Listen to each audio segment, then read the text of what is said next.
Իրականությունը այն է, որ դեպի ԵԱՏՄ մեր առևտրաշրջանառությունը արտահանումը կոնկրետ 5 եւ ավել անգամ աճել է,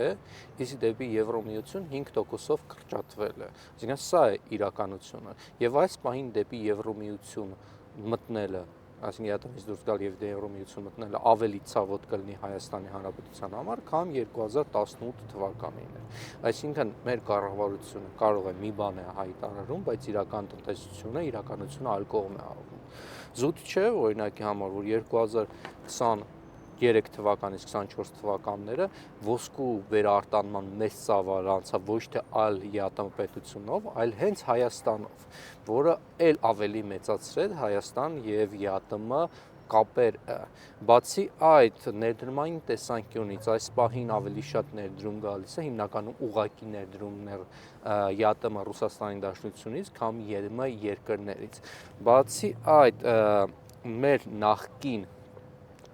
տեսեք Ամերիկայի Միացյալ Նահանգների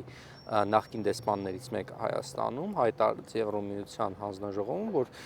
պետք է ավելի օբյեկտիվ լինենք, հասկանանք, որ եթե Հայաստանը ուզում է Եվրոմիության ճանապարհ ընտրել, Հայաստանին սպասում է մի քանի ցուրտ ձմեռ։ Մեր արտահանման պատրաստի մեծ արժեք ունեցող արտահանման մեծ մասը 80-ից 90% գնում է ԵԱՏՄ։ Դա բանջարեղենն է, միրգն է, պլաստիկի մոտ 60-80%, դեղորայքի մոտ 70%